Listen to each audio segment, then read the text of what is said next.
Good evening, televiewers. You're welcome to Prime Hour on Media Prime. We are very, very sorry for the late start. We make machines sometimes they decide to disappoint us.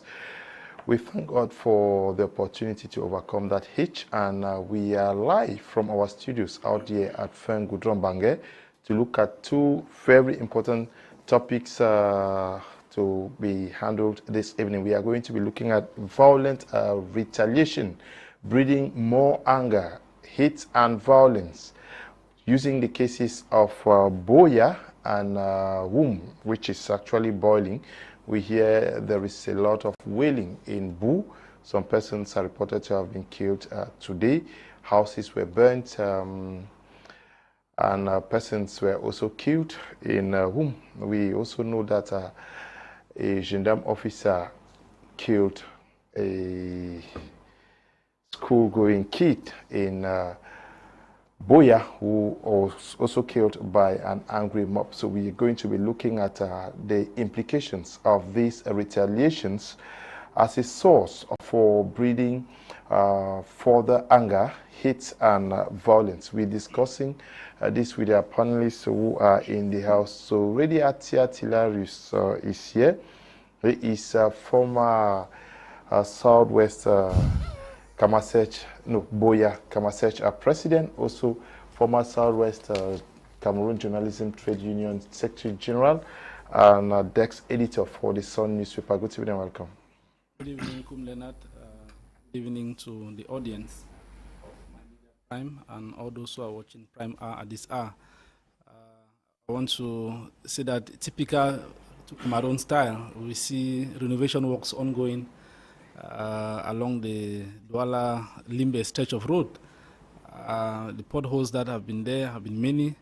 I imagine that because of the imminent visit of the Minister of State, Secretary General, President of the Republic to sports facility in Limbe, they are trying to do overnight work to repair the roads. I don't know if the money had been disbursed and the road was not repaired, or it is because that personality wants to visit that the roads are repaired, or is it because some Cameroonians are less Cameroonians than others? Because I don't understand how people will suffer with such deplorable roads, and only when maybe a senior official dies, like the case of Right Honorable Chirachu, when he died, we saw renovation works done on roads. And today, because somebody or an event is coming up, roads are repaired. I think that we should have the culture to repair infrastructure in this country, because when we leave them to dilapidate to the point of decay, it becomes more expensive to maintain. It is very true with the Bamenda Babaju Road that we have, and many other projects in the country. Okay, Ndiwum Emanuel is also in the house with us. Good evening and welcome. Good evening, Mr. Leo.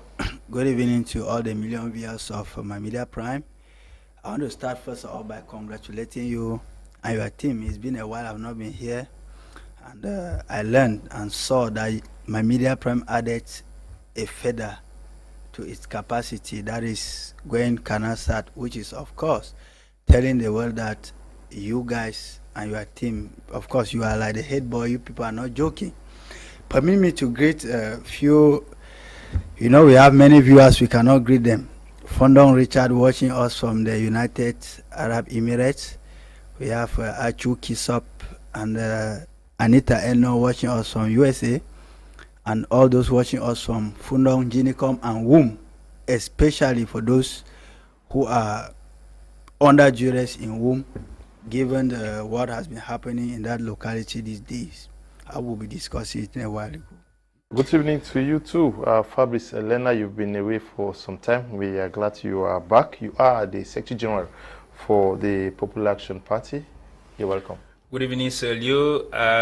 I'm glad to be your guest this evening. I'm very, very much delighted to be here once more. It's really been a while that we've had to discuss here like this as usual. I would like to take out a few seconds to greet some very wonderful youths who are doing a lot, especially in this week, that at the level of our youth movement, our organization, who have dedicated it for the children that lost their lives last year in the famous Kumba massacre on October 24th. Sunday will make exactly 1 year So I'm greeting the efforts of Akufe Modesquin Aquilum in Bamenda. I'm also greeting Norbert Foy, leading the Anglophone Youth Conversation Forum, and to also say hi to Amidou Jamo. He has been managing the Mbororo youth community very well, especially in the controversial situation they find themselves in the restive regions. Not to forget Iris Tandon. He has been doing a lot in terms of supporting the youth and entrepreneurship at the level of Bamenda, and a whole lot of young people out there that have been working. Not to forget the communication secretary of Popular Action Party, Mr. Banejine Evis. It's really time for me. I believe that the young people with the women can change the political narrative of this country. We have to start putting the foundation now in order to change the political narrative of this country. So many other young people are doing their best in their different capacities. I could not call all the names, but be rest assured that we are working together, and we are going to achieve this objective of solving the problem of our times together, to emerge as the political heroes of our time, and perhaps to take our country out of this stagnation. Thank you very much, Mr. Leo, for having me as your guest. Special greeting to all the viewers and people who are watching my Media Prime TV this evening. Good evening to you, Mr. Tazi. Yes, you are a maritime expert. We are glad to have you. It's my pleasure, Mr. KUM. I salute all my Media Prime viewers. Again, it's my wish that at the end of such programs, we'll be able to contribute our own little bit in addressing the topics that you've given, and we hope that the audience will be able to learn from our contributions to nation building. Okay, we also are going to be talking with Carlson Ayaba from Yaoundé, Cameroon's capital. Good evening, Carlson. You're welcome.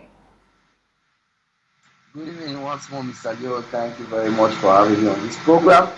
Two very key topics, one in the Cameroon context, one in the African context, but I'm sure at the end of the day we can show that these two topics are concerned for the many problems which we have in Africa. Once more, I would like to congratulate my Media Prime, especially for the powerful events which they covered in Pumba a few weeks ago. That's covering the late, the demise of the late Sultan of Pumba. I think it shows the strength of which my Media Prime is and where my Media Prime will be in a few years to come. Good evening once more to the panelists, especially to Mr. Ndiwum, who has been a long time, and I'm happy to see you.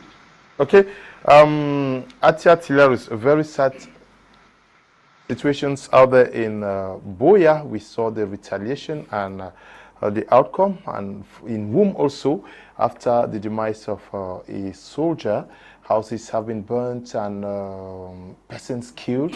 We are also getting information that some persons were killed today, specifically in Bu. Not too good for our society that is seeking peace. Yeah, it's really indeed not too good for a country like Cameroon. Every other person who mounts a rostrum, everywhere they preach peace.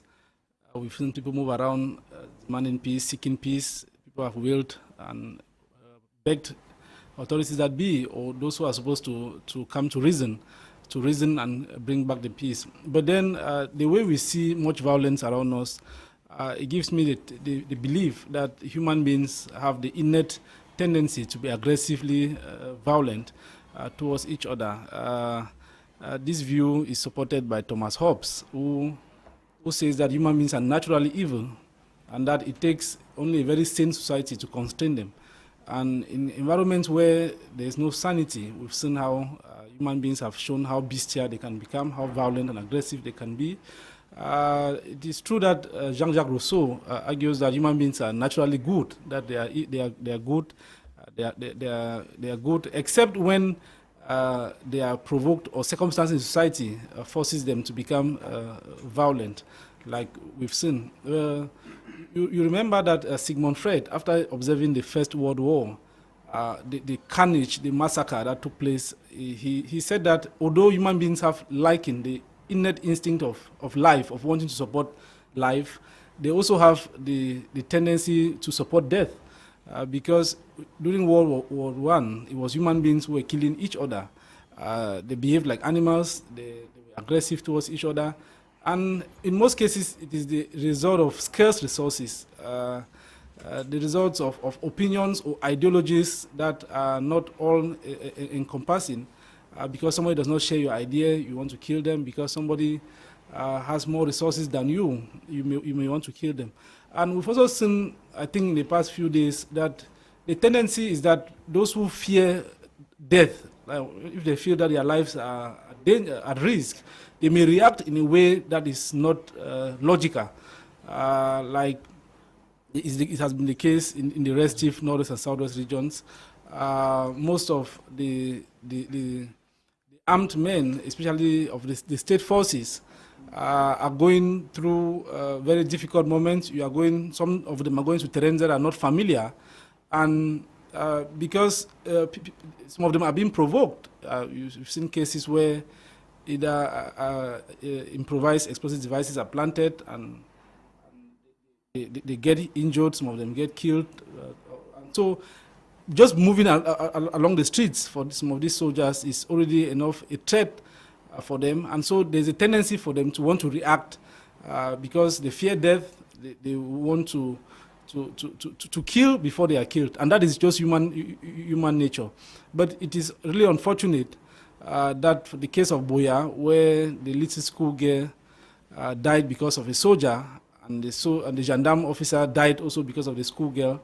I think that it is something that we all are crying. We all, those who respect human life, I think no life is worth losing, no matter how small or how big the life is. No life is worth losing. And so we pray that those who are supposed to do the right thing should do the right thing, and let's have our peace. And that those who have been misled in one way or the other, I think there's always time for us to pick the pieces and move ahead. And I want to say that it would be wrong for us to look at isolated cases of bestiality and try to generalize it to mean that that is how that is the stock or the stock of the people are made of. I'm not sure that you can want to say that one or two cases of violence can be generalized. But like I've said, every human being, when they feel provoked, the tendency is to react in a way that nobody will want to like. Yes, Ndiwum Emanuel, peace efforts are seemingly not a priority to many persons. They move the actors on ground, population, and the military are at variance with policymakers that are after peace. Well, Mr. Leo, permit me to say a word of condolence to those who lost their beloved ones in Wum. Okay. Especially Pa Mvo John, who was roasted like a chicken in his store. This question you are asking is very pertinent, Mr. Leo, but I want to cue a bit from where Tilarious ended. You know, every human being by nature has the happy side and the worst side. If you go to the happy side, he will show you his happy side. If you touch his bad side, he will certainly show you the bad side. But the question now is, in a society is covered by those who govern. And those who govern should be those who handle the justice machine. If you see that there is continual violence, hate, you will discover that there is provocation. That's where I join Atia, my voice to that of Atia.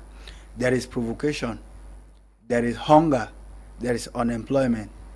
Who is provoking who are the real questions we should be asking now. Who are those who are hungry? Why are they hungry? Who are those who are unemployed? Why are they unemployed?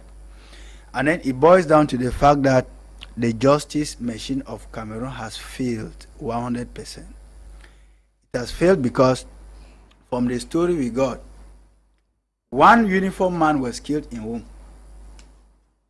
and 13 people have been killed, 7 people have been killed, and 13 houses razed.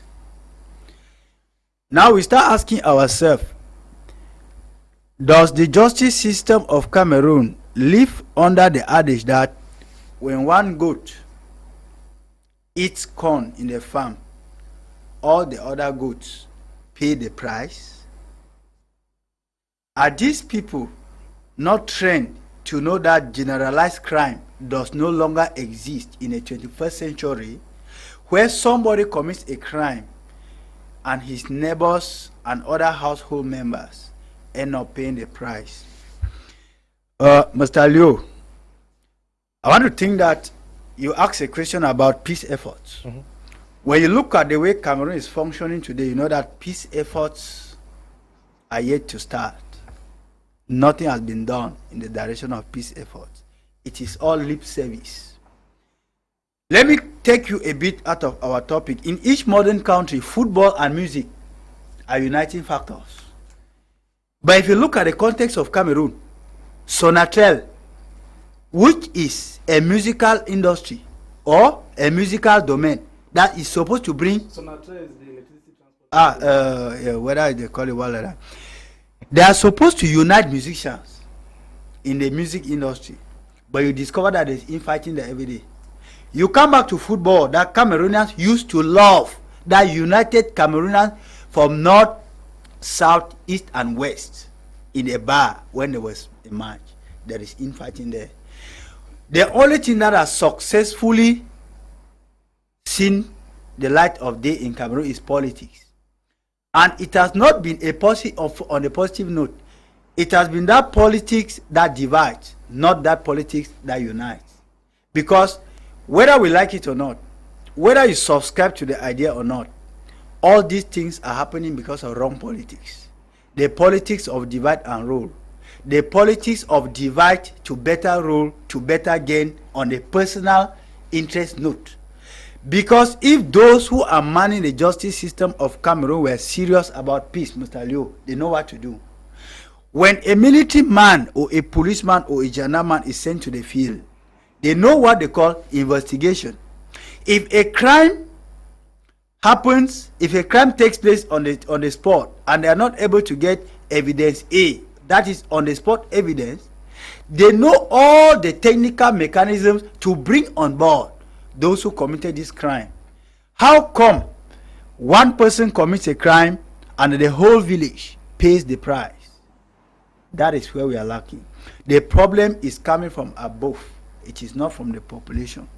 Because those who created the problem are seated above. Until they above shall start fixing the problem with the right mindset and with honesty, Mr. Leo, we have not yet started looking for peace. I am sorry to say so. There is no peace initiative going on in Cameroon. Okay. Your take on what is happening, Buea and Wum? Mr. Leo, it's with a heavy heart, really, as a young politician, to engage in politics in a moment where we will just start to solve problems. At a moment where people have become brute beasts, where blood do not matter again to people, where there is anguish, sour, people's soul are smitten. It's like we are living in a society of no conscience, no remorse. Humanity doesn't count again in Cameroon. Everybody keeps asking him or herself every day, how did we get here? How did we get to this point that spilled blood do not speak in the minds and hearts and ears of people? I am taken aback. But at the same time, I will want to say that if this thing is where it is today, is because of some vices, arrogance, pride. Some people have been consumed in pride in this country to the extent that the bloods that are being spilled every day is to them less important than their ego, than their pride, than what they seek to preserve, to maintain, to retain. This to me is the problem. Because if not of pride, I believe, Mr. Leo, I believe, viewers, that it is a normal thing for an executioner to question the decision of his or her authority. You send someone that go and do this, the person turns and asks you. But don't you think that if we do this, it will have a sequential consequence and series of bad and continuous happening? You need to ask that question. And if you go now to your conscience and look at how will this yield the desired good of us being in power? Do these people even question legacy? I remember when I was reading late Dr. Kenneth Kaunda, he said, if for once at the time multipartyism came in Zambia, he had insisted to stay in power one more term, there will have been chaos. There will have been bloodshed in multitude. This same statement was made by J.J. Rollins, may he so rest in peace, that if when multipartyism came, he had resisted to give Ghanaians the ability to draw the constitution that will establish a relatively stable democracy in their country, his name and all his efforts in trying to put his country in the lane of development, of democracy, will have gone to the drain. This is the problem in our country. There was a moment where our president had to consider to quit power in order that this present time we are do not arrive. The very moment the president went for 2007 elections, 2011 elections, and insisted, I don't know his advisors or people who are telling the president to go again for 2018, amidst crisis, we found ourselves where we are today. Even the crisis itself, I'm wondering each day when gun is now like a plain tool, when people play with gun like it's now something very common for someone to be in the street, hold gun, and then a mistake comes up or a heated argument comes up and somebody just make a shot. Yeah. So we are trying to pass a particular message, Mr. Leo, that the problem is the president of the republic. We overstaying power. His overstay in power is a problem. The PAP wants to take over. His stay in power. Of course, we want to redress the issues. The president has failed. Okay, Mr. Of course. Yeah, Mr. Tazi. Very difficult moment for the families in Buea, even for the fallen gendarme, Vogo, and especially for the people of Wum. Many of them have been rendered houseless. Some have been killed, and as we speak, things are still not under control. Yeah, Mr. Leo. It is with a heavy heart that we discuss these issues because, as someone said, I don't know how we found ourselves here. With the case, I'll start from Buea, the loss of that girl and the loss of the gendarme. These two souls are actually victims, in my opinion. Victims because they died because of the ongoing war in the Northwest and Southwest. My guess is that if the situation were normal, maybe in Vogo would not even be in the Southwest. Even if he were, Southwest was his station, he may not have been at that point at that time. So I look at the death of these two young Cameroonians as a side effect of the war, the problem in North and Southwest that we have decided not to solve. Those the president have dedicated to solve this problem, in my opinion, have not been doing enough. And we see what is going to happen is that hate is growing. Hate is growing. And I don't know how I don't know how we're going to live after this, at the end of this war, because that family of that young girl, I don't know how they will forgive Vogo. The family of Vogo, I don't know how they will forgive whoever killed him. I mean, these are young people who don't, two souls don't deserve to die. So my take is that let's not look at these issues as isolated events. They are a consequence of the ongoing war. And this thing happened a few days ago. You are just reporting today that even 7 people have been killed in Wum. Again, a consequence of the war.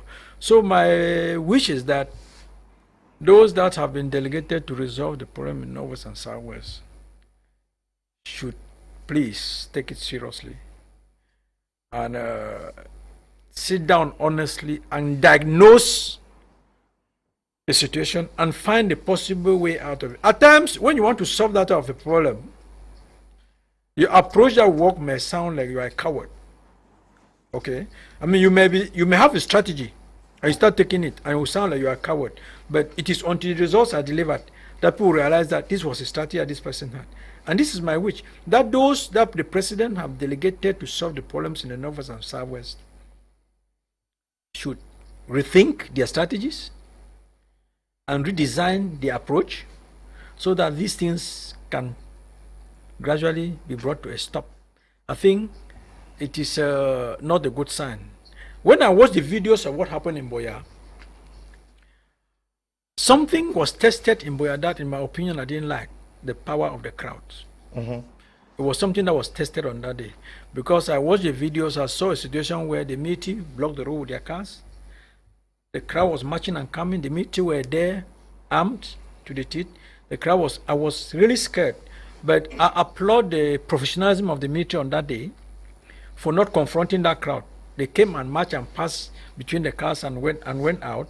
And I was scared. So what I'm saying here is that let's tackle this problem from the root cause and make sure that we solve the problem. It is 5 years going. I think if we thought that the approach was working, I think that the approach to solving the problems in Northwest and Southwest, the approach that was taken is not working. I think we redress it. The issue of womb, I think that, again, it even in the Bible says that the blood of human defileth a land. We're allowing blood to stain the land of Cameroon too much. And we need, I don't know how we're going to cleanse it, but my opinion is that all of these things are consequences of the war. And I would strongly suggest that we come back to the drawing board and work on the strategies of addressing the root causes of the problem in Northwest and Southwest and seeking the way forward. Particularly challenging the academia in Cameroon, the professors and doctors at the circles of the universities in Cameroon. My suggestion would be that these people should read the history of Cameroon, the political scientists, the historians. They should read the history of Cameroon. They should present facts and possible recommendations to the government that can be, this is why they are there, so that they can make possible proposals to the government so that we can be taken out of this. So again, with a heavy heart, Mr. Leo, is very painful. We only pray that God will console the families of those who have died, and we only pray that this will be brought to an end soonest, so that this hate that we have planted should stop growing. Okay. Thank you. Carlson, Ayaba, going by what is happening around the Southwest and Northwest region, are we saying that we are becoming the more violent? Yes, I totally accept with you, Mr. Leo. This aspect of retaliation falls primarily on us, the civilians, the users of the law. First of all, to define what retaliation is, it's just the action of conveying an action of harm to another person or a group of persons related to the other person. Now, I think our interest of today, Mr. Leo, is to talk about this retaliation and to discourage people from it, but not rather to be encouraging talking about the head of state or the justice system. If we want to even talk about the justice system, Mr. Leo, I think the justice system has been seeing a lot of revamps, and I can quote a few instances. If we look at the instance of Gabo, we see that the justice system made its course after an independent investigation and held the military responsible. We also see in the far north when some military people executed some civilians, and the justice system took its full course. So we cannot be equating the violent retaliation we're seeing to the streets to the president or to the justice system. The president is there in it today. How do you say retaliation? There are villages in the northwest that fight almost every day. How does that is the president promote that kind of fight or the justice system? No, we should go away from that kind of thing. Now, to really understand how retaliation is going to bring this anger, we need to know that retaliation is divided into three parts. We have physical retaliation, we have verbal retaliation, and we have social retaliation. Physical retaliation is where there will be physical actions, killings, fightings. Verbal retaliation is going to involve exchange of words, while social retaliation is where people use the instruments necessary to settle disputes. As we have courts, we have dispute settling, we have conferences. That's sort of social retaliation. Now, since we brought up these two cases of Wum and Buea, I think first of all we need to realize that, like Mr. Atia said, it's in the human nature to revenge. Humans are naturally emotional beings, not rational beings, and it is because we have been living from this rationality and concentrating so much on emotionality. That's why we take certain actions without reasoning. I want to start my analysis even from a biblical point, Mr. Leo. In the Old Testament, it was said an eye for an eye, a tooth for a tooth. We saw how Moses had to retaliate against the Egyptians to be able to save Egypt. We have seen other cases in the Old Testament. But when we come to the New Testament, we see a shift from that principle. We see now the preaching of love. I'll quote 1 Peter 3:9, Mr. Leo, a man of love, you should know this kind of scriptures. 1 Peter 3:9 says, do not repay evil with evil or insult with insult. On the contrary, repay evil with blessing, because to this we are called so that many may inherit a blessing. 1 Thessalonians 5:15, make sure that nobody pays back wrong for wrong, but always try to do what is good for each other. Now, I was talking about the biblical point of view. There is this particular point which is going to lead me to the physical point of view of retaliation. Proverbs 10:12, hatred stirs conflict, but love covers all wrongs. Everything that has been happening in this crisis, Mr. Leo, I want to say has been because of the absence of love. The students or the lawyers that protested as early as 2016 were maltreated by the gendarme or military officers. That shows that there was no love. For us to be able to reduce this level of violent retaliation we're seeing, we must increase our level of love, because if we don't put the love, we only see anger, hatred, and fights.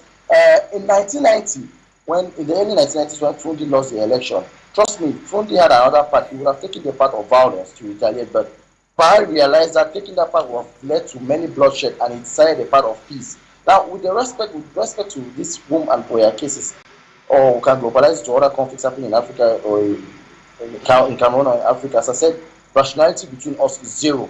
We have taken so much extreme sides in such a way that we don't want to reason into what happened. Trust me, what happened in Buea, those who were beating the gendarme, I can believe 90% of them did not actually know what had transpired before. Because the only rumor they had was the gendarme had asked 500 francs and the person refused, and the gendarme shot at the vehicle. So you see many of them engaging into retaliating action without knowing. That's where we see how human beings are so more emotional than rational.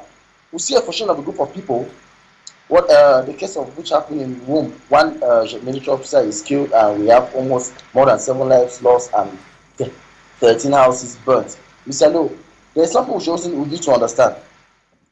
This case of retaliation, when you retaliate against another person, you create what we call in chemistry an infinite. I mean, you hate me today, I hate you back. Keep hating me, I keep hating you back, and in the course of a time, we only keep killing ourselves. Look at just after what happened in Buea, we have seen how the narrative has been hijacked by people in the French-speaking part of Cameroon. They have changed the story and now are passing on violent rhetorics, violent speeches, violent videos against English-speaking brothers. That's what retaliation does, because if we reason what happened in Buea and we had to believe that justice must take its full course, there should have been no retaliative action against the military officer, as well as what the military has done in Wum was very wrong. You cannot be claiming to protect people at the same time you attack them, because when you do that, you also create that infinite loop. Now, one thing about retaliation is retaliation will always start small and end big. I'll take the case of the Americans and Afghanistan. When the World Trade Center was bombed, just about 3,100 people were killed. But the United States engaged itself into retaliative action for 20 years, seeing more than 800,000 people killed. This is the very thing which has happened in this crisis. When this crisis started, there were very few people involved, but because of retaliative action that has taken place from both the government and the separatist sides, we begin to see that the casualties are increasing every day. For us to be able to limit this retaliation, as you said, Mr. Leo, we need aspects of peace and love. And I'll end by giving one particular quote to all our listeners and viewers, Romans 12:17. Do not repay evil for evil. Be careful for what you do right in the eyes of everyone. Thank you. Okay. Atia Tilarious, we are talking about retaliation. This happens in Buea. Authorities, Southwest regional authorities were there, and they observed. I don't know whether their hands were shot to cut what was happening to this gendarme officer who finally was killed, because it took time for him to finally give up the ghost. And in Wum, we see a military officer who is killed, and other persons come out and are burning houses, moving from the station end of the town, moving up to the Kasu end of the town, and the burning houses from 1 to 2 and 3, and then persons are killed, What's happening? Yes, Leo, I want to repeat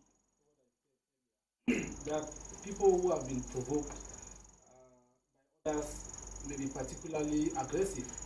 And if it happens that this person who has been provoked is also experiencing negative emotions, because emotions about fear of death, because we have people in the north and southern regions who have negative emotions. Hit on their door, the first thing they do is to either pick a gun if they have, or pick an arm before they open the door. If they get any violent sound, the first thing they do is to take cover. If they have any violent sound, the first thing people do is to take over. So people who have been provoked by any sort of provocation of any sort, they may be particularly aggressive, and if they are also facing emotional, negative emotions about their lives, they are not sure of their security, they can react in a way that is not proper. And you asked if there was no way to save the gendarme from being killed. I'm sure the location was not, if it happened along a major highway, for example, I'm sure there would have been measures that would have been taken to see that he's rescued and maybe taken to hospital. Because it will appear that the time for the response, the time between the response and what happened, it was very short, because you could see from the videos that even school children, students and others, they partook in the ungodly retaliation that we had. That saw the gendarme dying. So it was really not proper. And we've seen cabbage leaf newspapers who are already saying that he might have been killed because he had the name Vogo. I want to ask myself if anybody who took part in the mob action had asked his name and to know that he is this or that before killing them. So I think that those are such narratives that we should avoid. To say that some government officials were even part of the protest, the peaceful protest in Buea. They accompanied the population. Two things happened on that day. The first thing is that the police officers who were there with guns, who could have shot and killed many more people, they did not shoot to kill. To tell you that even if they said Mvogo, the gendarme, had killed the schoolgirl, it is not something about the generalized corps, that it is the corps is trained to kill unarmed civilians or children. No, it tells you that they have restraint. They understand that we should understand that they are professional gaffes, and maybe Mvogo would have made his own errors. It is true that when investigations would have come up, we would know if the gun was faulty, because it is possible that the gun might have been faulty and discharged without him understanding it. And this is where there is need for government to communicate in a non-violent way. Because while the governor of the Southwest region was more pacific and regretted and was in shock like every other person in the region, there was a government communication that did not go in the same line like the governor was. It did not go in a reconciliatory, in a pacific tone. So there's need for government to communicate more towards the truth. There's need for government to show that they also feel the pain, because the day after, on Friday, the member of parliament for Buea Wum says that President Biya was following up the developments as they were happening. Because when it happened that the child was killed and then the gendarme was also killed by the mob, the bishop of Buea went to the scene and tried to appease the crowd, and the crowd, now carrying the corpse of the schoolgirl, marched to the governor's office, and along the way they were chanting no violence, there's need for a return to peace. And when they met the governor, they told him that some of the forces are not acting in a professional way, that they as civilians can no longer even move along the streets with their phones, that when they see you with a phone, they stop you without even a search warrant. They want to see what is in your phone. They tag you that you are Ambazonia, or they tag you that you are a scammer, and those things. And the governor took judicious note. We could see his collaborators taking notes and noting the grievances of the people. And at some point, the population even said no, that the armed men who were guarding the governor, that they should leave, that the guns are frightening them. And you could see some of them withdrawing and pushing back. And the population was given due audience. People aired their grievances. And after that, the governor said that there was need to go and put the child's corpse in the mortuary, and that they should go together. He said, we are shocked as a father. It would have been my child, it would have been your child, and there's need for us to preserve this baby's corpse in the mortuary. Let's go together. So he accompanied them for a while, but they took now the turn that went to federal quarters purportedly they were going to a UN office to go and show the UN what had happened. And unfortunately, the office was closed. So they now went down and passed the mortuary. When they passed the mortuary, the MP said he was with the GO for Buea. They accompanied them up to checkpoint in Moliko with the understanding that they were going to return the corpse to the family and then for them to carry out the burial. But when they got to checkpoint, they asked to use the stadium. They entered into the stadium. And while there, the MP said he and the GO of Buea, they called the Bishop of Buea in the corner to discuss the modalities if they could bury the child at the Catholic cemetery. I think they sent Anthony of Padua Parish in Buea town. And while they were discussing together with the family on the modalities, because the family said by their customs and tradition, when such a thing happens, the corpse is supposed to be buried immediately. And always at the spot of the incident, if somebody drowns, they should be buried in the banks of the river in which they drowned. And such an incident was supposed to be buried along the road. But since it's a public road and it's not possible, then the other option was to bury at the public cemetery. And when the family also proposed to use a Catholic cemetery, the bishop immediately obliged and made phone calls for the person in charge to prepare the grave. So before the bishop and the MP could come out to meet the crowd back at the stadium, they had gone down towards my 16. They had gone to Munya. They had even come back. And like Mr. Tazi was saying, that they provoked even the B and other forces that were along the road. But then you saw restraint. Nobody acted or traversed. Even the population, they did not go violent. They did not destroy property. You could see that even though some people might have killed the gendarme through mob justice, it is not a reflection of the people of Buea. It tells you that the people of Buea generally are peace-loving, because even when they marched in huge numbers, no violence, nothing was recorded. And I hear 4 persons were arrested in the course of the protest, and the population insisted that they should be released. And all the 4 persons, 3 were released on that day. The 1 person who was not released, I think the gate man of the school that the school girl attended, because after that incident, some crowds went to the school and asked children to come out to join the protest. And so, since it was not proper, maybe the gate man was kept for security reasons, and he was released on Friday. And the MP says that while they were at Buea town, when the crowd finally handed the corpse at the cemetery for burial, the head of state called the governor. The MP said he could see the governor's phone with the head of state number, name saved, and he would go out and answer the call from the head of state. The head of state was keeping track of everything that was happening in Buea. I want to imagine that from what the MP said, it would suggest for the way the administrators handled the issues on the ground, that they were in communication with the head of state, and the head of state was aware that such a thing had happened. My issue is a military person is killed in Wum, like the one who was killed in Buea, and then the population had all the time to do what they did on him. And in the case of Wum, the military or whosoever accompanied them in burning these houses in Wum, how could that be possible when we have administrative, political, amongst other elites? Because Wum is a divisional headquarters of Menchum. How do we understand this? I cannot. It will be difficult to say that hierarchy gave instructions. No, for I'm not saying that they gave instructions. It will not be possible. But what I'm saying is that some of these soldiers are going through negative emotional problems. Okay. And so the tendency, since they are scared of death, because the environment, first of all, is unsafe, and the fear of death leads to retaliation. Atia, we are coming back. Like was the case in Buea and the case in Wum. Let's take a short break. We're coming right back to continue our discussions. Please.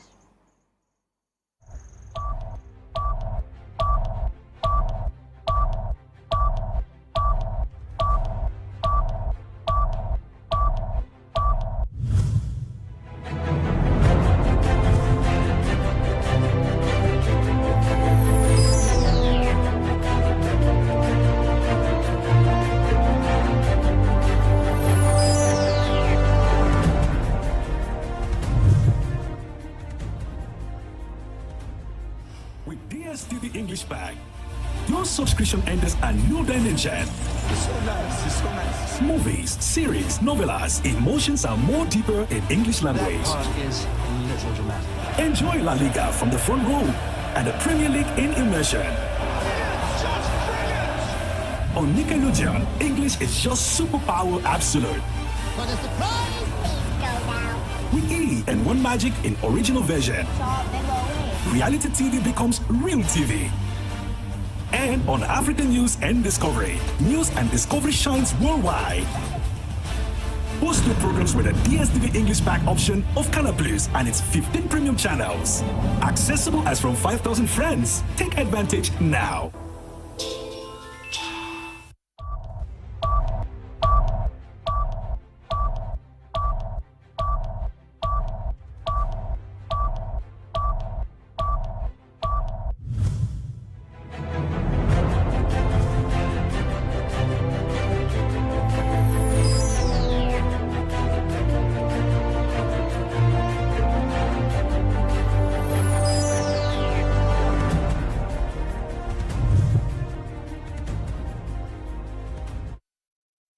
Welcome back. You're watching Prime Hour on My Media Prime. And Ndiwum, I will want you and Fabrice to come in to understand why the military would do what they did for yesterday and today.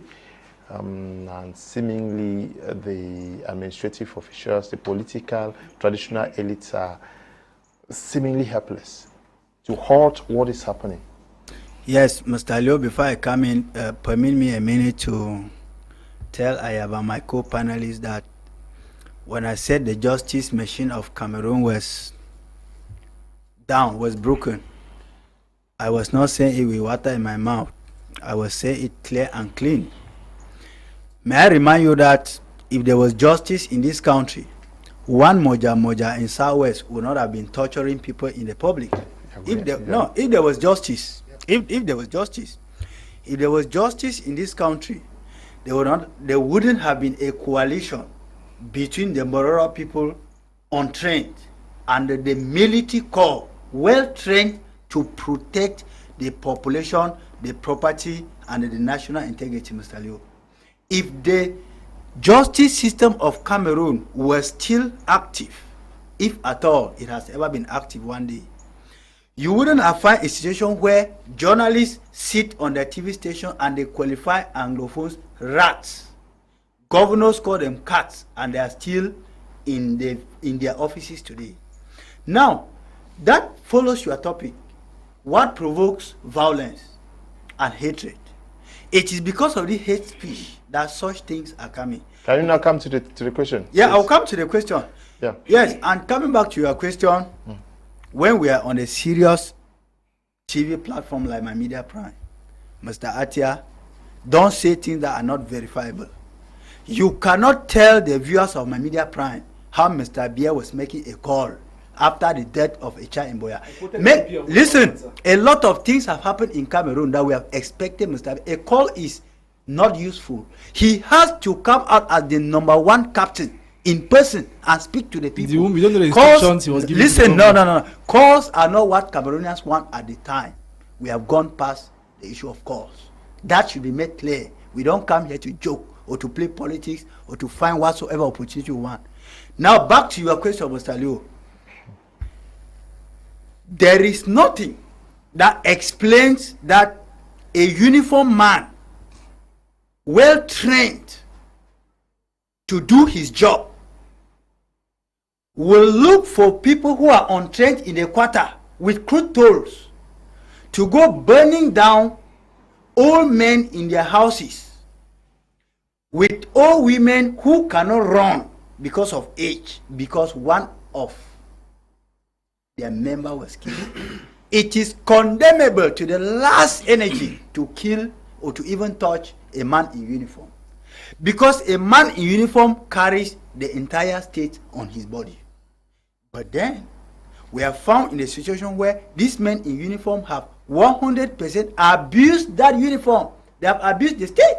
So should they be killed? Is that what you are saying? Listen, when we are talking like this, I followed you up. I am saying that there is no place or no order that a civilian should touch at a military man. That one should be made clear to the public and to the viewers of My Media Prime. But then respect starts from you. If a military man, we saw a viral video last week asking for the wine of the chief, meaning the policeman had collected his part and he was now asking for that of his boss. Mr. Leo, you respect somebody, respect is reciprocal. It starts from you, it doesn't end with you. It goes and it comes back. When we sit here and we are quoting Bibles that the Old Testament say, even Jesus, even God saw the suffering of the Israelites in Egypt and decided that as you have hardened up your heart, the king in Egypt, I will save my people by separating the water into two so that my people can go. You people should not come here and play with people's lives. A lot of blood has been spilled, and I think it is time enough. Now, the other part you asked about politicians, it is regrettable because these politicians you are talking, most of them are seeing their constituencies through your TV, Mr. Leo. They are not on the field. Most of them communicate only on WhatsApp groups to find out what happened in the village. They are on the run. They see it on TV, WhatsApp, and Facebook. You will not expect somebody seeing his constituency in the Facebook to go and implement and act on his field. It's impossible. Yeah, but so these politicians, they have all failed. Yeah, but their role is not failed. Yeah, but the mayor of Wum is always there. Mayor Dugambo Anthony Vu is always there, and Honorable Walang is also down there. Yes, but my question stands here that when you look at the time lapse for these actions to carry out, are we saying that the administration of Menchum could not halt the burning of houses? The traditional, political, and almost everybody could not halt what was happening? Yeah, Mr. Liu, this issue of retaliation is a serious nut for us to crack, and to solve this problem at this time is very complex, as we can all view. But when you look at Cameroon administrative setup, when you look at those appointed from the SDODO, governor right up to the presidency, and you look at those voted from the councillors, mayor, parliamentarians, you discover that those appointed have more power than those voted. And in this circumstance, even those who are voted and they are in their different constituencies are sometimes limited in terms of taking decisions and enforcing them. Because it is one thing to take a decision, it is another thing to enforce that decision. If you look at the situation in Wum, you will discover that even if the parliamentarian and the mayor come together and say, but this nonsense, we have to stop it, the elements of enforcement of state decision is what? Uniform officers. But we have the SDOs, the DOs. Yeah, good. That's where I'm coming. That's where I'm coming. It is the uniform officers. But now, the uniform guys are paying allegiance more to the SDO and the DOs than these elected officials. And this is where the regime still continues and fails to solve the people's problem, because even in the so-called recommendation of implementation of the ground national dialogue for Prime Minister was in Buea Wum recently, we still see that the lapses is being exercised, because what you are saying in Wum is a typical explanation of failure of even what they are trying to drive Cameroonians with. If the military actually pays allegiance to the DO and the SDO, that's the administration, why could they not stop what was happening? That is what I'm saying, that is because they are taking instructions from Yaoundé, and Yaoundé do not want them to stop. That is it. Yaoundé do not want them to stop, because if in every locality there is interest of indigenes of that locality, if you come from a community and you are voted as a representative of that community, definitely you also have interest, properties, and everything to protect there. Now, the GO, SDO, and governors are most of the time people who are not from that locality. And the degree of interest for a GO to protect the properties of the people of Wum cannot be more than that of the mayor, who is somebody from there. That is, first of all, something that, because human beings are interest oriented by nature, it is just a matter of degree of interest. So if the DO, SGO, in collaboration with all the administrative personnel in Wum, were unable to stop that, it is because the decisions enforcing that is beyond their power, and that is the problem with the country, and that is where they have failed, and they are not learning. They are not learning because God gave us the gift of life. It is left to us human beings to give ourselves the gift of living well and inspiring and sharing love. I wanted to first of all give a response to your question before trying to correct some of the statements of my brother, Mr. Ayaba. It's good that I make that statement. I make it. It's very important. Seconds. I want to say to Mr. Ayaba that when you talk of sharing love, Mr. Leo, love is something that is supposed to be in the mind, developed, shared among people. But when we are in the condition of people have gathered all resources and put in one particular place, and they decide how they share it and constrain people to succumb to their ways before they get the resources, which is supposed to be shared by everybody with love. How do you expect that people to love? Love who? Love what? Yes, that is it. And then he also made mention of the fact that the crowd that killed the baby in Cuba were killing based on the rumor that the Jana officer wanted to collect 500. Is it a rumor with first-hand information of what was happening in Buea? Is it a rumor? Because there are words that when we use, we should be accountable for them. We should be accountable, because somebody in you are also answering to him. No, it is good we say these things because we are young people. We want to build. He said it already now. We want to. No, he said on the justice aspect, we want to build a new narrative for Cameroon. Okay. Facts, checks, and fact finding is very important when you want to make pronunciations in TV station, because you might be misinforming people. There are a lot of people who are getting information about what happened in Buea Wum from us. Yeah, so it's important that we tell them the truth as it is. Okay. Good evening, Mr. Leo and panelists. One of your panelists is talking hate, which don't want now that people are dying. Let's talk peace and save lives. So let's take one reaction of a concerned Menchum. Yes, Menchum person who lives in Bamenda actually share his thoughts on what has happened in Wum.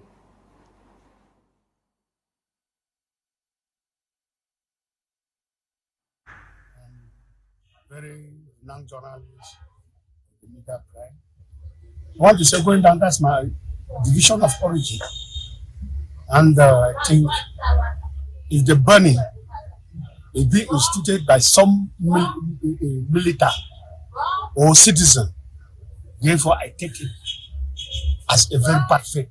But if it is the security measures, I will also say it is bad thing, because they are being trained how to investigate a certain thing and take up and bring the consent to vote. Because the people they are burning, the houses they are burning, it is the very houses that they will be delivered there. It is the same parent that give birth to them. I don't think that out of 1,000 army, 600 is there because of their will and not the will of the parent. Because they were mature to take the decision that they have to be a military. Then for the voices in the bushes, it is not the will of the population for them to be there. They have taken over their decision and to defend. So I want to say, because my information got from my division is that it is being joined by the so-called Apus to be burning down. Well, it is good. If the Apus are army, good and fine. But if they are the citizens of whom, when the crisis will end and the military will be going back to the barrack, the people that they were anti-armies or they were army without wearing a uniform, they will also go back to their own barrack. Because I don't see where a military will show that they should burn down a military house. I don't believe it is that what is happening. I don't think what is happening in Michu, that the grazers are so conflict with the farmers. I don't know. The agri people are the original landlords.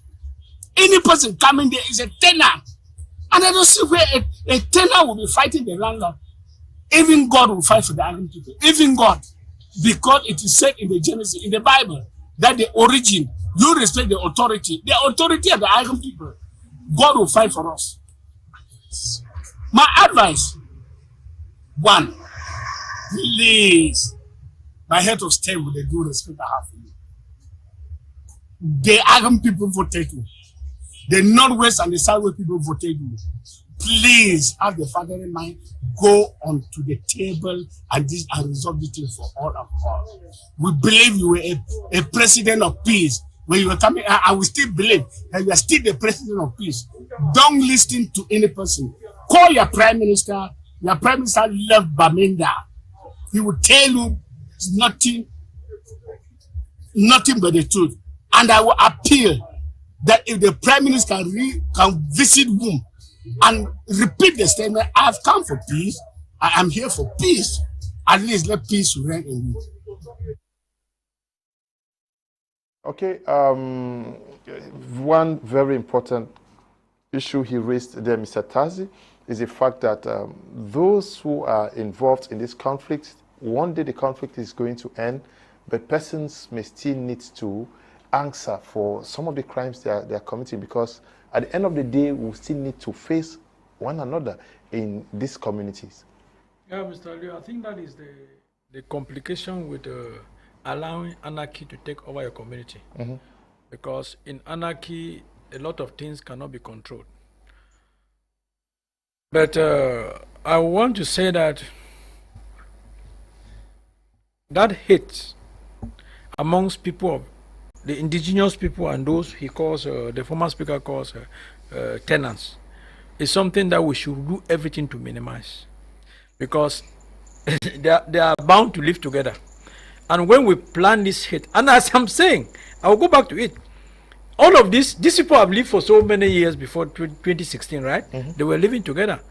Some people are taking advantage of the war and the disorder to do things that they would not have done in a normal situation. So the best card for Cameroon, the best card for the North and South, for Cameroon and for the government is to do everything for peace and normality to return to North and South.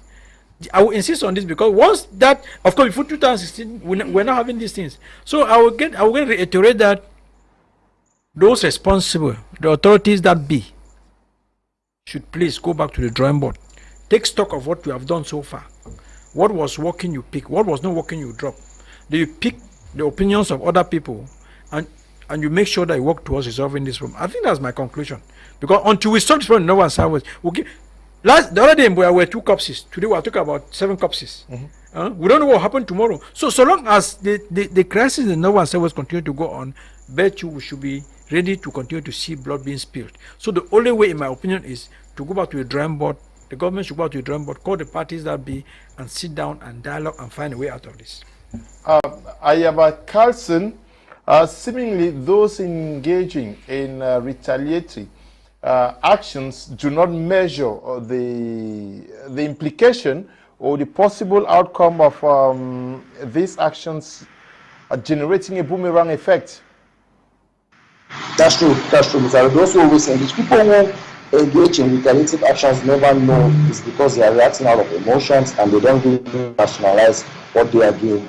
I can tell you confidently, Mr. Leo, all those who were engaged in lynching the gendarme officer in Buea by the rule of law will be brought to book, as well as all those gendarmes who have committed these atrocities in Wum recently must be brought to the book. Now, speaking about the case of Wum, as I said, it's very funny for gendarmes to be protecting people at the same time causing revenge on the people. As you said, retaliation is always going to cause this boomerang effect, because when you are retaliating, it feels sweet at that moment. You don't really rationalize what you're doing.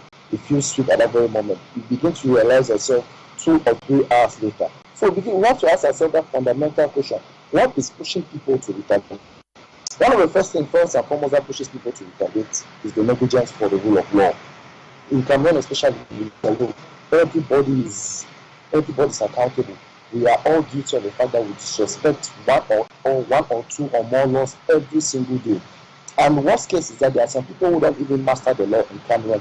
And trust me, there is this quote: when you don't master a law which governs you, you are no longer a citizen. You are what we call, you are no longer resistant, you are what you call a subject because you don't master the rule of law. So one of the things which pushes people to retaliate causing this boomerang effect is because they neglect the rule of law. The second thing, I think you neglect the rule of law. Those who master the law will take advantage of you and you keep complaining and whining every day the government is not doing this for you or is not doing so because you don't actually know the law which protects you or the law which gives you the rights which you need to express. The second thing which I have said and repeating again is because of a lack of rationality and self-control. We have lacked how to control ourselves. Before God and man, before we do any action, we need to realize that whatever we do, we should be able to receive it. If what you are doing to your brother, you cannot receive it, therefore you should not do it.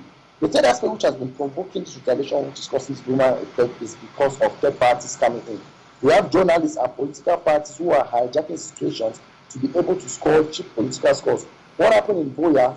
Many journalists and political parties have framed it under that, or the president of the republic or the government has sent military forces to exterminate everybody in the southwest or the northwest region. Come on, how is that true? And the propaganda has spread so wide that it is now seen as the government is the worst person. How can the government kill people at the same time the government is providing services for these people? The fourth thing which is provoking this retaliation, which can cause a boomerang effect, is the persistent lack of truth. This one also the government has to be very responsible for it.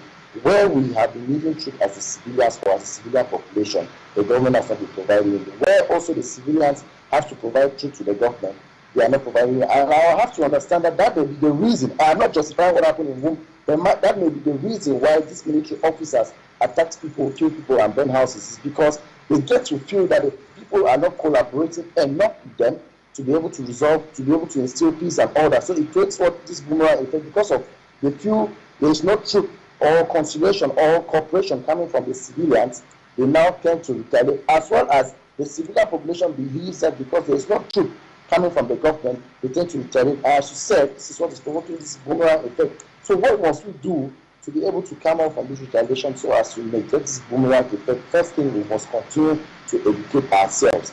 There have been many lies which have broken us since 2016, which has provoked this conflict, which has made people to retaliate. One of the most famous lies which I always keep in mind is the one which says certificate to be cancelled if people do not go to school for 3 months or whatever was it. And you see what that has caused. There are many people who dropped out of school, became radicalized, only later to believe that these things were lies. And what do we have them end? They end up at the retaliation part of the chain. The next thing which we must engage as a collective body, because nation building involves everybody to be able to stop this disease of retaliation, is that we must try to be more rational rather than emotional. It is because of emotions. People feel, oh, since the government has done this, I can never change my side. It must only be independence or this. Or the government feels, oh, because this has happened, I can never change my side. It should either be decentralization or nothing. So we must try to be very rational and accept each other person's identity to be able to converge in the middle. The third thing which is going to save us is the third and biggest one, which everybody says it. To come out of this retaliation, the only way out is dialogue. Be it out in this crisis or be in any other form of conflict you have, the only way in which you come out from that conflict is for you to sit with the other person and discuss with the person, and in that way you chase out the spirit of retaliation, and we cannot be having this boomerang effect which you're talking about. Okay. Now, collective punishment is what the people of Wayne do, because that's where it started and then moved up towards Kasu out there in Wum. How does it help? Punishing people collectively for a crime? Yeah. It doesn't help. It doesn't help at all, Mr. Kum. I think it's a very bad thing for the forces to implement a scorch-earth policy, if at all that is what they are doing. And I'm not sure that they've received such instructions from hierarchy, because I get the impression that because they receive commands from administrative authorities, they could have been commanded to do the scorch-earth policy they are implementing. People are trying to back it by saying that, like you said, Mr. Kum, that this thing happened in the center of town, and the GO is there, the senior division officer is there, they did not rush to the scene and all of that. I'm not sure that they were briefed immediately it happened. Because as soon as the gendarme or the soldier was killed in Wum, I'm not sure that they immediately wrote to the SGO that the gendarme our colleague has been killed, we want to go and retaliate, for the SGO to give them permission to do so. So I think that it is maybe the reaction of a group of people. We cannot generalize it to mean that the state is in support of such things. I'm sure the role of the state is to protect citizens, to protect their property. That is why the forces of law and order exist, to protect Cameroonians, to protect the property and everything, and make the people happy. So the same forces cannot turn around to start destroying property. And I want to say that reports from WUM suggest that the main elements of the non-state armed group who have been away from WUM for a long while apparently made a comeback. They killed a soldier.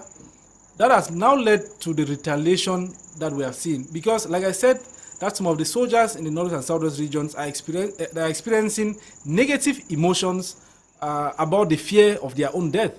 And when you are living in an environment where you fear that you can die at any moment, the tendency is to want to inflict pain onto the people that you think might have caused what happened to their colleague. Because it is their colleague today, it could be them the next day.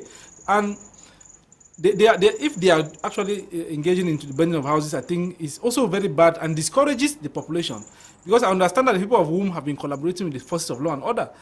They've been collaborating to ensure that there's security. Because, like I said, people policing is more effective than even the strongest army in the world. And so it is wrong to discourage the population that has been collaborating with these forces at one point in time to ensure that those who are not law-abiding are fished out and for the law to take its course. There's a tendency when people want to take laws in their hands, which is very bad. We've seen soldiers, like there's the case in Muatu in Mankon, where soldiers went around and burnt houses. They have paid for it. They've paid for it. They appeared in court and they have paid for it. The state is paying damages. I'm not sure government's own money will be wasted to pay damages when this money could have been used to develop other things, to develop infrastructure. And the issue of also the population taking laws into their hands is very bad. Like we saw in Buea, where the mob took the law into their hands. To say that the member of parliament for Buea Wum says that the family, in discussions with the governor and others, they said even if the said soldier, the gendarme Vogo, was alive, if he was alive, they were not going to press charges. That they are forgiven him and they pray that his soul rests in peace. So if he was alive, the family is not pressing charges. Why would the population want to take laws into their hands? And it is erroneous for Cameroonians to give the impression that the legal system has collapsed. It has not. Because we've seen cases where the law has been firm. Even the mighty, the high and mighty, they're in Kuninge today. We have gendarmes who are in detention because of their acts. And when you talk about whoever, the law is slow, but it is sure. And until we trust in the legal process, until we trust that the state can, through the legal means, constrain those who want to go above, against the norms of society, then all of us are not safe. Because if we say that the justice system is weak, then anybody can just get up one morning and want to violate their rights. So we cannot promote that kind of narrative, because the law may be slow, but it is sure. And I want to say that the strategy that politicians want to use, that you want to gain political power through sowing fear and hatred in the minds of people, is not fashionable. We've seen the examples of Rwanda. We've seen the examples of other places where the strategy of gaining political power through fear, instilling fear and hatred in the population, I think it doesn't work any longer. And we fear we fear that the blind anger that we see people just exhibiting, that, oh, the soldiers have done this and that, and there's some anger against the state. Even Fabrice here, the moment something happens, he thinks that it's President Biya. That when somebody makes an error, a civil servant makes a careless error somewhere, and the blame immediately goes to Biya, who is in A2D and may not be aware. Like we've said, there are cases where he's informed and he's aware. You said Biya follow up this case. Yes, the member of parliament for Buea said so. He may not be aware. In this case, he's aware. I'm saying that even cases where he's not aware. Of course, depending on the magnitude of some issues, the head of state may not be aware in time, like you expect him to be. And people want to have blind anger and violent retaliation that will only result in more violence. We are seeing it coming. That when the population retaliates in WUM, like when the military retaliates in WUM, like it's happening, the tendency is that the population will not provide the kind of information that the military needs for its work to be successful. And it is not proper. I think that the law is going to take its course, and given that the case of WUM has come to the public space, the state is going to take measures to ensure that something like that does not happen again. Okay. Please. We have violent retaliation on sides, one side and the other. What does it solve? Yes, retaliation breeds only more anger and damage. It is true and very simple to say that the only thing that can stop retaliation should be forgiveness. As simple as it is to say, but very difficult to be applied. And it is very difficult because of pride, ego, love for power. I am the SDO, I'm the governor. If I call you a dog, what will you do to me? I am a chief of this village. Yeah, but why are you insisting on that? Please, Mr. Leo, no, it is painful. Excuse me. No, let me come. Let me cue you. Yeah. You are insisting on what the governor said, and you are not quoting his outing because we are talking about the Buea, and the governor actually addressed. Can we have the governor's reaction, Eli? Why? Mr. Leo, you'll be intellectually dishonest if I don't admit the fact that the governor's outing. Let me cue you. Let me cue you. You are going to talk. What I'm saying is that we are talking on a specific issue. There is an issue in Buea. There is an issue in Wum. The governor made an address in Buea directly concerning this, and you are not quoting what the governor said. Who is dishonest? No, I'm not dishonest. No, you give the impression that the governor did not say anything. No, listen, Mr. Leo, I think the governor, what the governor did there was more fatherly. If yesterday you were a father of dogs and today you discover that you are a father of human, we should applaud for you. It's very clear. Yeah, but why are you not quoting what the governor said? I am quoting that he acted this time as a father. And I'm saying that shifting from the post of yesterday to this one of today, we must applaud. No. And something. No. He did not. I did not interrupt you, eh? He did not. I did not interrupt you. No. Ati, please. Yes, Lou. Ati, just wait. You are going to come in. Now I come back to his question. I was saying that the only thing that can stop violence is love and forgiveness. But unfortunately, it appears that even the highest billionaire in Cameroon at this time cannot buy peace with money, because that issue of love and to say I am sorry. Because if the government was humble enough, Mr. Leo, the invisible Mr. Bia that they're telling us that he was making a call in Buea, he would have come out visibly this time, talk to the people in a visible form, and then let the people hear him and say, look, from the beginning we never knew that this thing was serious. We took the wrong direction. Because the first bullet in this war came from the government. We can never, the history will never deny that. And if he says so, I think that will be a sort of appeasement. It is true that the language we are supposed to use now is to be the language of appeasement. But appeasement without truth. You see, people like Atia, I am sure and I'm afraid that if we continue with people like Atia and Ayaba, the next Rwanda will be in Cameroon. Because these lies tellings every day on the platform, it fuels the population the more.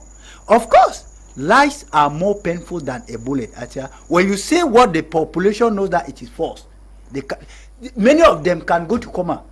It is good that us who have the opportunity to talk to them, as we are using the language of appeasement, we should use it with the truth. Not with lies. Where is the lie? No, when you are repeatedly saying that, after all, you are contradicting yourself. When you say Mr. Bia is well informed, after a second you say no, Mr. Bia is not aware of what is happening. It only tells us that we don't know who is governing Cameroon. And I asked myself, this is the Amber tendency of twisting information. I said in the no, you are more Amber than me. When you talk about Amber, you are more Amber than I do. Was killed. You are worse than an Amber. So don't liken me to Amber. Says that the President Bia was no. Don't liken me to Amber. I mean, the ideas, Amber. The ideas of twisting people's words. It is wrong. In the case of the schoolgirl who was killed, President Bia, according to the MP, President Bia never made any call. Don't come here with lies. Please, Ndiwum. So they see only Mr. Bia. Ndiwum, please, Atia, please. Is that the first case? Please, Ndiwum. Yeah. Calm down. Yes, but I think that Atia, when somebody says I received a call from the President of the Republic, he is quoting the person. if you say he's lying, how can we be sure that you are also saying the truth? When you say categorically he never made a call. No, he never made a call. Okay, just yes. He never made a call. Yeah, because the cases where we don't want the call of the president, we want the president. Okay. So somebody, a politician who have killed Cameroon with lies, sending you to say on a platform like this that he received a call, it is worse than a bullet going to this population. Yes. How does violence solve the problems? Violence have never solved any problem in the history of human existence. Violence begets violence. We all know that. It's all in the hands of those who have sinned and want to gloat and milk in the blood that are spilling in our streets every day. We keep on pushing the responsibility to those that matter. You know, there are a lot of things that have been said here, and I was listening with a lot of attention, because, Mr. Leo, we cannot at this point in time in Cameroon give any iota of credibility to anything coming from state authorities, whether it is the institution or system that they have put in place. Our education is in sham because there is no follow-up. Our judicial system is in sham because justice is in the hands of the stronger party. He who has connection, he who has the money, he who has the favor, he who can render something to obtain justice, that is what it is in our country. Going to politics, a lot of propaganda individuals have been sent out there with propaganda newspapers. I'm not the one saying it, all of us can testify to it, writing some kind of very heinous. It is not what we are saying here, Mr. Leo, because if Atia or any other person want to say that we are promoting or the head of state has done this, if we were violent, we would be holding guns. We will not be here talking with our mouth. If we are here talking with our mouth, it means we are non-violent. We are advocating for this thing to be resolved in a meaningful dialogue-like manner. That is why we are on TV. That's why we are here. Because violence has two faces, because the psychological violence and the physical violence are two different things. But then, those who are promoting psychological violence are those who have the pen to take the reverse of the decision of those enforcing physical violence not to continue doing what they are doing. Because if the head of state come today, like he said, the head of state inform about, if you are a father of a country, they killed a 5-year-old girl, you are the father of a country, you will not come out and make a statement and say, well, family, I'm sorry for this thing that's happening. My people, how can we solve this problem? You see a father that they roast, a man that is almost the same age with you. You will not come out and talk, and you are the president of a country, and someone is sitting on a TV station to say he's informed, and you are the president of a country. Where are we living in 21st century? This is where we say things are wrong. It doesn't suffice the relativity of the right things that they are doing. They might do the right things to 25%. Well, but the 75% that is wrong is the problem. And that's why the country is at the drain. There is no sector in this country that is not bleeding. And if we are crying foul, it's because at our own level as politicians, we have no way to go. What can we do in Cameroon? You want to organize protests, they say you want to destabilize institutions of the state. You want to mobilize people, they say you want to do this. Even in terms of setting up enterprises, they come and put tax because they know that you will use that to mobilize people. So the country has been hijacked by some people, and we are telling these people that are hijacked the country that there is a time in the history of every community, every society, every country, that whatever thing you are doing will come to backfire. Cameroon's own case is not going to be long from now. Okay. I keep calling on the youth and the women. This responsibility lies in our hand, because for the youth, it is our future that is being mortgaged. For the women, they are the one passing through a lot of torture, both psychological and physical, because all these uniform officers, amber children, are the children of people, women. And the last time I was in this western region talking with some of the victims, if you can imagine the pain a woman would take after not giving birth, in marriage for 15 years, and then the person conceives a child, give birth to that child, and because of a senseless war, the child is being killed. It is the person's individual pain. Oh, it is not a collective society pain. So when politicians that are having power are instead blaming politicians that do not have power, we wonder where we are heading to. They should pack out, give us the opportunity to also manage, and blame us. That's why we are telling them their time is up, they are outdated, they need to Fabrice, go away. But that is not the question I asked you now. Mr. Leo, we need to tell them these things. You came with a different... Tell them these things. That was the question I asked you. Mr. Tazi, can you now answer the question I asked? Maybe you restate the question. No, my question is violence this way, violence the other way. What problem is violence solving in our community? Absolutely no problem. In fact, violence is not a solution. Violence is neither a solution nor does it leave the problem where you met it. Okay. In fact, violence creates another problem to add to the one that I mean, this is what we're saying. Yesterday, have to yeah. So if you are bringing violence, means that you are breeding problems. You are neither solving the existing problem nor leaving it there. You better let it stay there than breed new problems. And Mr. Ali, I think that I want to suggest something here. Okay. If I want to assume a hypothetical situation where President Paul called me and said, "Okay, give me a recommendation on where we'll solve this problem and come out of this, so we'll stop that." Okay. I would suggest to him that he should pick up his phone, delegate somebody to call the most extreme Anglophones, those ones that say they don't want any union in Cameroon. You call 1, 2 of them and say, "Okay, I want to schedule a meeting with you. You choose the venue of this meeting because you have lost confidence. We don't have confidence. You choose the venue of this meeting. Put together 10 of your friends." You are talking. Okay, put 10 of your friends. I mean, go for the most extreme, not even the federalists, the most extreme. Those who want to destroy Cameroon. You say, okay, get 10 of your friends. I'm sending a delegation. Find a venue. They say, I want it in Europe. I want it. Then you get down. On the eve of that meeting, you give it 10 days. You release those in prison. There are all those political prisoners. You release them. You give them the window to sit there. You go in there. You sit down, and then you listen to them. Delegate people to go and listen to these guys. After listening to them, you come out with a common statement that the government and the separationists or whatever name you call them have unanimously agreed that this is an agenda of how I want to come out. Okay, from the onset, some people may fear the government is being a coward. No, it is a strategy of produce a result. The result will be that one. The result will be that will end this war. Because you start talking to these guys. The guys will start talking to the guys in the because those in the bush have been telecommanded by some guys from outside. So when they talk to them, not all of them come out, at least some of them come out. I don't know, there will be those who started coming out that will go back and say, okay, you know what they come, and don't make false promises. On this table, both parties don't make false. Only make a promise that if you are in the separation camp and you want to promise the government something, let it be something that you will do. If you're in the government camp, let it be something that you will do. Once you start talking to them, there are two things that are going to happen. One, you are going to lock out the international or whoever, a third party.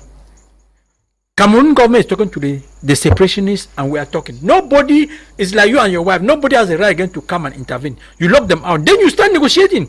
You make some concession. These people say they want 10. The government said I can give 1. We keep 9 in 6 months. We sit down. In 6 months, sit down now. I cannot do this. You negotiate, and at the end of the day, whether we do this or not, after 20 years, maybe after President Buea has left power, we must do it for this war to end. We are just procrastinating. We must do this. We must sit and talk to those guys that say they want to break Cameroon. That is the only way out. Whether we like it or not, we must do it. It may be under President Buea reign, it may be in the next president reign, but we must talk to them. And we must come to a compromise, a single approach with them for us to end this war. Because imagine how this thing started, Mr. Liu. Look at where we are today. And until we talk sense into both parties and we get a strategy, these guys will never come out of the bush. Look at the Taliban. 20 years, America. Do you know the American military might is unmeasurable? NATO is unmeasurable. Fidel Castro said a gun in the hand of a civilian is more than the battalion of an army. So my suggestion is that let's talk to these people so we stop dying. Okay, we cannot have the picture of my friend in Buea, Samuel Nje. I want to tell him congratulations for what he has been doing out there. He works at the Buea Regional Hospital Annex. He's been serving there for 17 years now. I just want to use this opportunity, Brother Samuel Nje, to say that you should continue serving the people of Buea, continue serving the people of Cameroon, especially at this time that COVID is making a comeback. So I just wanted to use this opportunity to say congratulations and courage to you. Now, let's move over to you, Carlson Ayaba. Now, are the people actually helpless? Have they been abandoned to themselves? Because on both sides, nobody is seemingly having a hold on the population. Okay, those have probably abandoned to themselves. Before I respond to that question, Mr. Yo, first of all, I cannot accept what Ndiwum has just said. Mr. Yo, sometimes when we come here as panelists, we should learn to respect ourselves. We cannot come on TV and say, I or Atia will be responsible to lead Cameroon to the next Rwanda. He should withdraw that statement. I presume he does not understand, or he does not understand what happened in Rwanda. That's a direct attack, Mr. Yo. We are here preaching on how retaliation breeds violence and how we have to stop it. And he spends his time attacking a governor who made a statement 2 or 3 years ago. Yeah, at the same time, he says he has to preach forgiveness and love. So where is the love he's talking about? Where is the love he's talking about? It is true that 5 or 6 years ago, the government said there was no Anglophone crisis. But at the end of the day, the government changed its position to accept that there is Anglophone crisis. It is to tell us that when we have fixed positions based on emotions, we are never going to move an inch. And that's what has been causing the retaliation. So you cannot come and be making that kind of statement on air, saying that we are going to lead Cameroon into the next Rwanda. There are important issues which have been raised here. Why did the administrators in Wum not stop the gendarme officers from retaliating? Or why did the police officers in Buea not stop the crowd from retaliating against the gendarme officer? These are the kind of things we should be talking about rather than engaging ourselves into this kind of propaganda speech on TV. No, it's not correct, Mr. Leo. When we come on air as panelists, we should respect ourselves. Now, about your question, it is true, the population is helpless. Because first of all, at the beginning of this crisis, the government made serious blunders, very, very serious blunders, where villages were burned, people were abducted and imprisoned, there was no due process of law. But I believe at this point, the government has changed its position. And it is what we need to understand that, yes, at times we make errors, and at times we can also change ourselves and say we are sorry. People need to understand that the government is willing to work and accept, because if we don't accept, at the end of the day, this crisis is going to ravage us for 20, 30, or even more than 50 years, in as much as we don't accept the fact that I am sorry and you are sorry and we can go to the dialogue table. You can never solve this crisis, because violence does not even solve anything.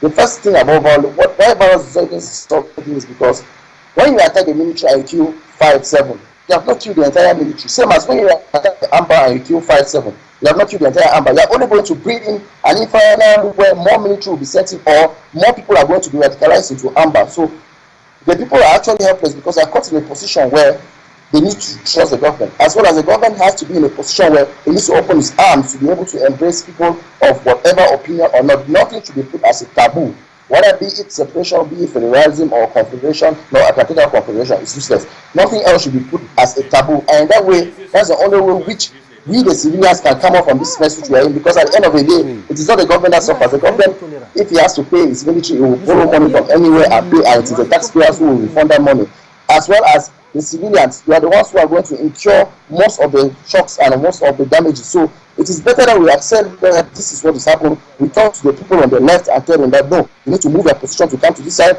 We talk to the people on the right and tell them that no, you need to move your position and come to this side. If not, if we keep on remaining in the middle and pointing fingers at the left and pointing fingers at the right, at the end of the day, the bullets are going to meet us in the middle and we are going to suffer.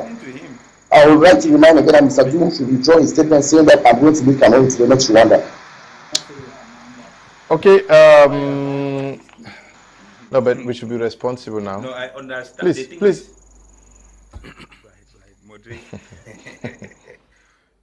Can we be orderly? Let's calm down.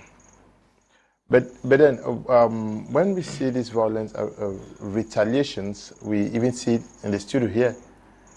Yeah, it is true. It is in the studio because it's difficult to stomach, forgive, and yes.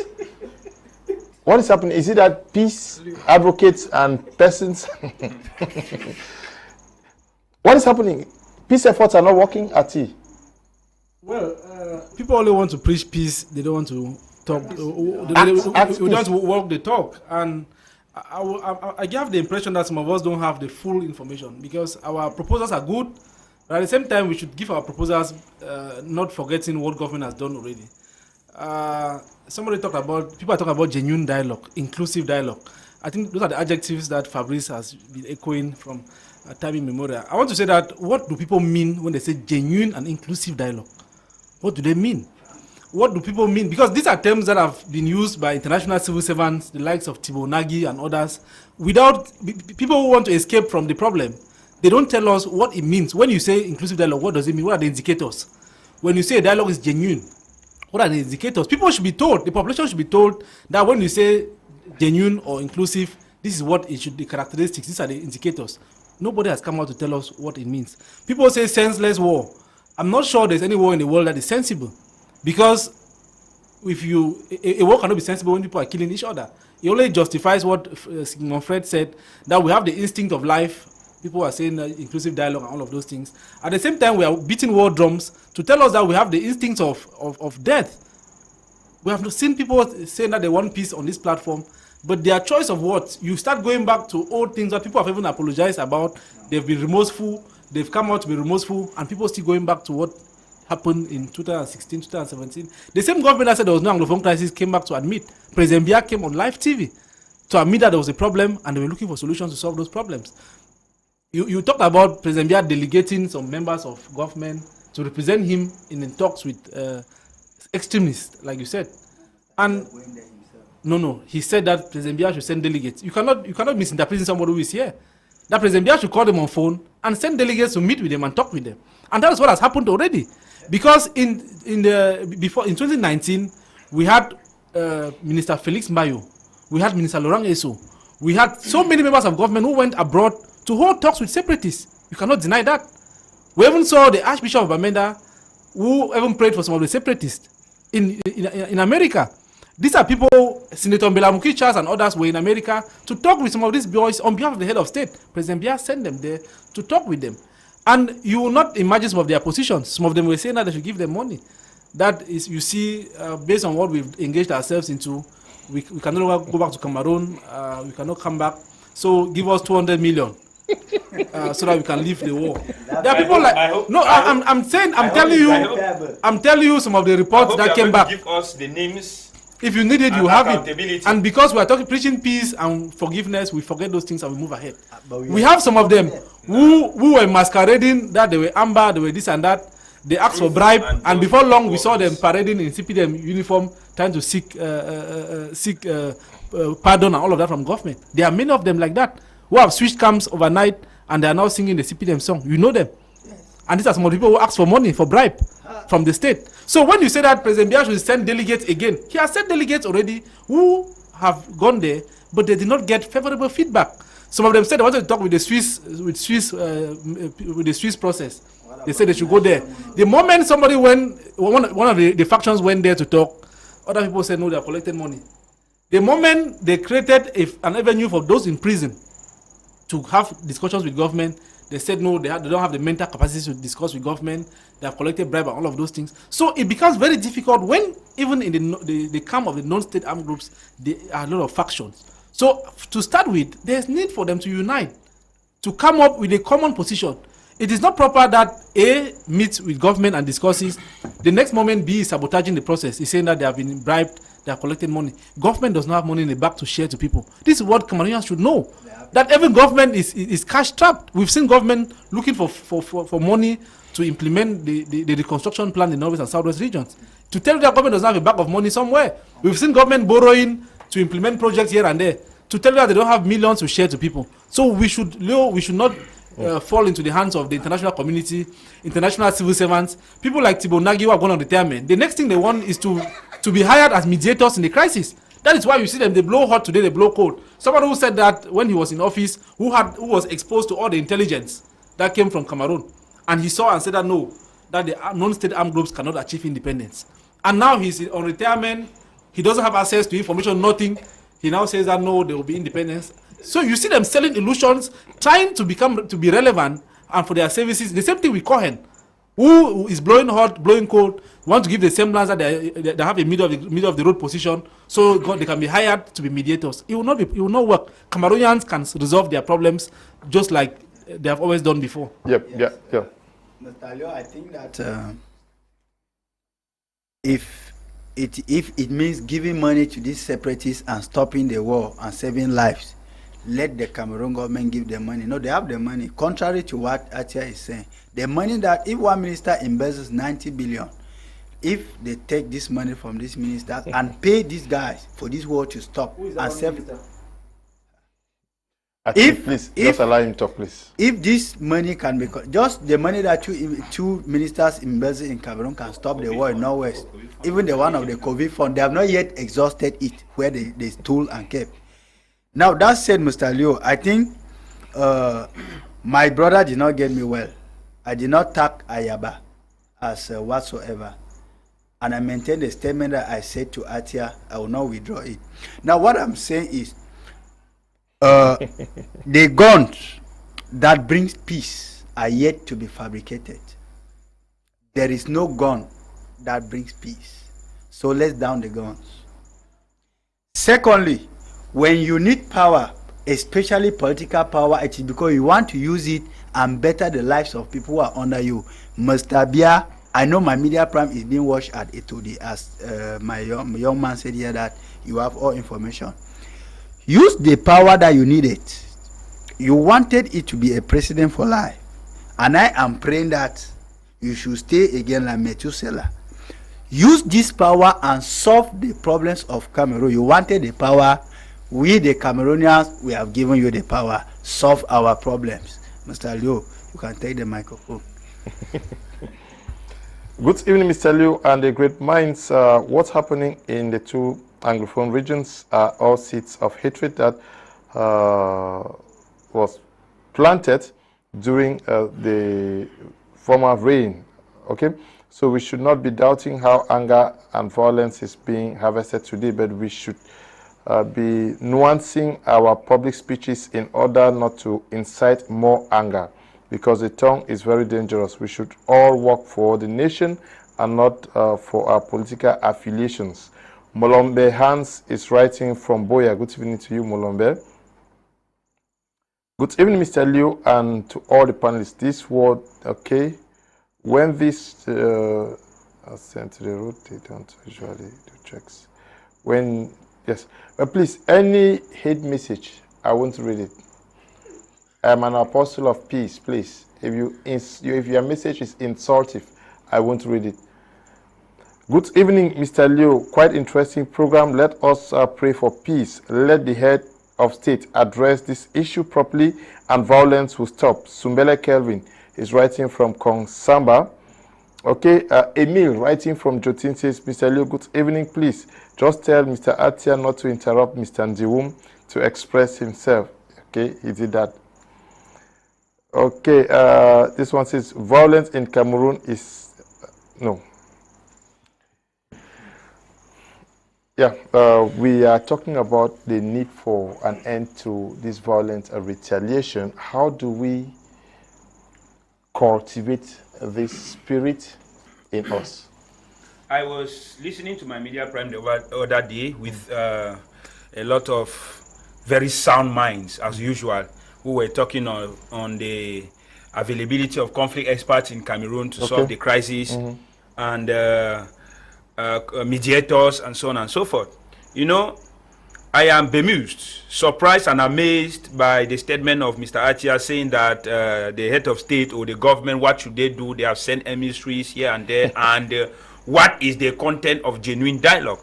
I am surprised that a man of his caliber, given his level and strength that he has traveled, his exposure, should, with even the media programs that you attend with co-panelists, you should have already been educated on those basic things when we talk of genuine dialogue. Because the genuinity of any dialogue means that you have already evaluated the outcome of the dialogue before setting the pace for it. You know, the system in place had always been functioning in divide and rule system. And when you say that the separatists are separated, well, or factional, they have different factions, well, that is not enough reason. There are instruments that are being used to constrain people to accept a particular proposal that is for the general will. Individual interest can be constrained. I always tell people there are two kinds of interest in conflict situation: individual interest and collective interest. When people's individual interest is above collective interest, the powers be must constrain the people to make sure that collective interest is guaranteed in favor of the general will. If you want to talk about genuine dialogue, we are saying that the head of state should release all people that were arrested in connection with Anglophone crisis before, because Mr. Atia, there were a lot of people between 1st October 2016 right up to December 2017 that were arrested in Kali Kali. Those people were never violent. They were never violent. That is already a process. That is a process of appeasement. I can tell you, Mr. Leo, there are some people holding gun because their brothers and sisters are in Konenge and they cannot come to Yaoundé to look for them. I follow up somebody for his operations in Konenge who all his family members ran away from him. I said, I have to save life. We are running out you of get time. it? So I am saying that. Let me cue you. They should. I want to just say, give him few elements of genuine dialogue. Maybe before. Yes, okay. Just few elements of genuine dialogue. You release those non-violent prisoners. Those that you consider them violent, you put the justice system strong enough to investigate their degree, and then you see the degree of crime that they have committed. If they are found guilty, then they go in to save their crimes. If not, they have to be released. Meanwhile, political prisoners have to be released. It is with such people that you dialogue to construct a country, Mr. Atia. And the government itself knows very well that if today Mr. Ambia, who is in A2D, comes outside and say that let us talk, I am here, let us talk, all these things will end. One thing I always ask myself is that what is the interest of an 88 to 89 years old grandfather who is supposed to have the heart of gathering people, not having that interest? Because for me, one of the things I was seeing after 2018 election was that he should unify Cameroon and then apologize for all the atrocities he has caused from his reign in 1982, and then now make the country to be in the path of a new social order. We are out of time. Mr. You still did not answer my question. This is the second time. You are not answering my questions. No. You leave the house with something else. No. I think I have tried to answer your question, unless you have to still cue me. Because you already took the microphone saying that the other person to say yes, because you are the moderator. Sometimes if I'm going off, you cue me and say that okay, come back. I will wrap up by saying that one, it is not the responsibility of government to reorganize the separatists. It's their responsibility. Okay. Secondly, if the government sent out some people, I think that these people they were not qualified people. Look, in life, when you say sign, when you say one result, when you send somebody, you get the result. That's why Japanese are successful. They should get the result and then at the end, should we just stay? Now that they send them to the US and they went and they said they wanted money and the government don't have money, should we just stay? So what is the way forward now? The way forward is we have to constrain them, as he said. We say, okay, you are coming to the table. When you are coming to the table, I watched a program where one of them said, if they are coming to discuss with the government, they are negotiating on terms of separation, nothing more. No. You don't post conditions where you're coming to a table. Neither these guys nor the government should post conditions. The government, like the form of state, the form of state should be on the table. This guy who said they don't want to enter, everything should be on the table. You constrain them. You sit on the table. You start from there. Everything should be on the table. Yeah, but what? Then when you start from there, Mr. Leo, you start negotiating. People start making concessions. We start compromising. We start dropping some of the things that then you realize the tension will come down. Then you come to a focus, a starting point. And we have to do this because time is running out. People are dying every day. But my initial question is, there is a lot of hate out there. Yes. There's a lot of violent spirit in many persons. Yes. You are proposing that the government should do this. Yes. Now, while waiting for the government to engage in what you are saying, because the government may decide to do it in 10 years' time. Yes. Should the people just be violent? Mr. Leo, my guess is that there is no other way. That hate, yesterday was Boyana. 2 days ago, it's been Bamenda. 7 people that you know those 7 families. Do you know how many families are behind them? Some of them are going to join the military to fight. Some of them are going to join the army. This is it. So the only way, in my opinion, I may be wrong, is that get down to this thing and constantly talk peace. Okay. Otherwise, you are not going to come out of it. Okay. That's the only way. You are insisting that I should read your message. Good evening, Mr. Leo. I'm very happy with this program. Some panelists are only talking about Mr. Bia to come out and talk. Is that the first child to die? Okay. Noel is writing from Bomenda. Yes, there's always a beginning to something. Good evening, Mr. Leo. It is Calvin from Limbe. I love the idea. Okay. Don't know what idea you love. But Carlson, Ayaba, you've gotten the ways out from this studio. What do you think? Well, the first thing, as I said, we must continue to educate ourselves, because nation building is not an entire responsibility for the government. It has to be done by the government and the civilian population. To be honest with you, Mr. Leo, when I watched the video of how the gendarme was lynched, there was one particular aspect which shocked me. I saw a student dressed in uniform, also involved in kicking and throwing stuff at that gendarme. I begin to wonder the kind of things, the kind of home that student comes from, the kind of things they learn in school, or the kind of activities they engage in. So we must continue to educate ourselves back at home. We must continue to use platforms like my major plan to educate people about the dangers of retaliation and how violence is going to continue. The second thing is, those who are responsible for dishing out information to people, news, media, politicians, should stop using propaganda. The propaganda being used by journalists, used by political parties, used by newsletters should stop, because it is what is pushing these people. You know, the human being is like a vessel. The human being is like a vessel that when you feel so much love, the only thing that can come out from the body is love. If you continue to feel in so much hate in the human body, you cannot expect anything else. So I have to beg all these journalists, all these politicians, and these political parties who think they can only instill hate into people to gain their scores or to gain cheap points. Please, we are rather destroying this country. We are rather putting this country into turmoil.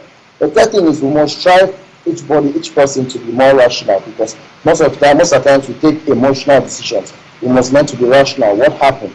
What happened? Where did this start? What led to this? Okay, how can we do to prevent this? Killing that gendarme in Buea has led to nothing on how to prevent that kind of thing, because the constructive action would have been to arrest that gendarme, question him to know what happened, then we see how we are going to derive policies to be able to change it. But now the whole narrative has changed, because people look at the mob action that was taken to show Cameroon as a state of no law. So rather than focusing on how to prevent that kind of thing, or rather focusing on how to hold those who are responsible. The fourth thing and the last thing which is going to take us out is that we should stop having these extremist positions. It is these extremist positions that is never going to help us. We must move from the right to the left, and then people in the left should move from the left to the right. We have a conglomerate in the middle and decide on how to run this country. There is nobody who, those who are in the diaspora are no more Cameroonian than I am. Me who is here are no more Cameroonian than they are. We are all Cameroonian. So if you think destroying the country from there is going to help me, it's not helping me, and it's not helping you. As well as if I think destroying the country is going to help me and not benefit you, it's not benefiting you. So we all have to come and sit at the dialogue table. Like Mr. Atia said, those who are responsible, now the government is very open to dialogue. We are still expecting the separatists to come under one voice, but we see them still very divided, and this is what has been provoking this crisis. So they should think of how we, the common people, are suffering, and come under one banner, and we see our solving this crisis. If they keep being divided, as they say, division is weak, unity is strong. The more divided you are, the more strength you have to pass your agenda. But the more divided you are, at the end of the day, we keep suffering. Those are my 4 points on how we can come out from this retaliation and eventually this crisis, Mr. Leo. Okay. We're going to be ending here. Atia Tilarious, thank you for coming all the way from Buea. Thank you very much, Leo. I want to beg that blind anger and violent retaliation will take us nowhere. It's only going to create more pain and anger in the hearts of the people. To say that what happened in Buea on Thursday is regrettable. The people of Buea, they mourned on Thursday. They came out to the streets. They registered their anger to government through the governor, and the governor reacted and channeled what he could not handle to hierarchy. But I'm surprised that the people of Bamenda were locked down on Monday and on Tuesday because of what happened in Buea. I think that we should also look at the pain that we inflict. People who are in pain, who are crying, the passing away of citizens, and more to that, a little school girl, we put them in more pain by locking down the place and constraining them to stay indoors, to stop their business and everything, I think that the non-state armed groups should also have a rethink. If you say you're a liberator, then you should not inflict more pain on the population. Okay. Emil from Jutin says, Mr. Leo, give a clap to Mr. Ndiwum for his concluding statement. Esther, writing from Kumba, says, Mr. Leo, good evening. I was afraid of those panelists, but Mr. Ndiwum made me smile. Ndiwum, thank you for coming. Yeah, Mr. Leo, it's always a pleasure. And I want to end by saying that you and I shall pass. Yeah, and his gang shall pass. But Cameroon shall remain. So whatever we are doing at any corner now, everybody should ask a question. If everybody was doing what I am doing at this particular point, which Cameroon shall we leave for our children? So I greet Kaylin, Kela, and Kerem, who are my kids watching back at home. Okay, and the Wum's family, special greetings to you. You did also greet my children. No, they are listening. They always know that I come around. Thank you for coming. Thank you very much, Mr. Leo. I want to thank all our viewers and to say it was a very interesting debate. And we keep on communicating in a very constructive way to our people. A shout out to all the youths out there. I would still want to say Ebako Atems, my brother Courage, Bochum Samuel, Solomon Ate, you guys should keep it up. Mavis Tembi, I know you guys are doing a lot of good job there. And let's keep on growing the momentum. You know, I keep on saying that it's about our future when we will build it to the extent that it cannot be broken by the old folks and those one who are ready to support us. Then we will have something concrete. One day Anglophone crisis will end, but we should be active and positive actors at the time of our life. And in the time of our life, you should constructively live the life of your time. Okay. Good evening, Mr. Leo. I'm Modest Queen writing from Abakwa. I want to believe violence has never been a solution to a problem. Cameroonians should develop the attitude of digesting information before sending it out. I think it's time for all the youths in irrespective of their political party to come together for a common goal and a better future for the leaders of tomorrow. Thank you for coming. Thank you, Mr. Leo. I think it was a painful topic, violent retaliation. I thank the God have sailed us through. And I hope that the quarters that we have gathered, what they can gather from us, and my wish is that something will be done to end the crisis in North and Southwest so that we'll stop spilling blood, so that we can return to normal, so that we can once again live like Cameroonians, the very affectionate country that we are trying to destroy. We hope that God will help us build it. Thank you very much for inviting me again. Okay. Greetings to you all in the studio. Two wrongs can never make a right. Both the government and the separatist fighters are using wrong methods to addressing the situation. A greater blame goes to the government because she is a legal institution with informed knowledge on how to handle the situation, yet is doing nothing concrete about it. The government should call for a ceasefire, release those who were blocked without being caught with a weapon, and finally organize a genuine dialogue with a third party to mediate. Emmanuel is writing from Gaundiri. Carlson, Ayaba, thank you for coming. Thank you very much, Mr. Leo. It's always a pleasure to be on my Media Prime, the most educative channel now in Cameroon. I would like to conclude that violence only carries the power to compel action and not to persuade opinions. What do I mean by that? When we use violence, what happens to your adversary is our adversary only accepts what you are saying because he's afraid of the gun you are carrying. Today, you no longer carry that gun, your opponent will rise up against you. So I call on the government and the separatists to restrain from using violence to be able to pass their agenda. We should use rather cooperative measures like dialogue to be able to pass our agenda. Thank you very much, Mr. Leo, for inviting me to this wonderful platform. Okay. We want to thank you all who took time off to watch this edition of Prime R, and to you, Desmond and Eli, who are producing the program, not forgetting you, Tabi, Tambe Bryant, who is supervising the work we do out there. Stay blessed. Bye-bye.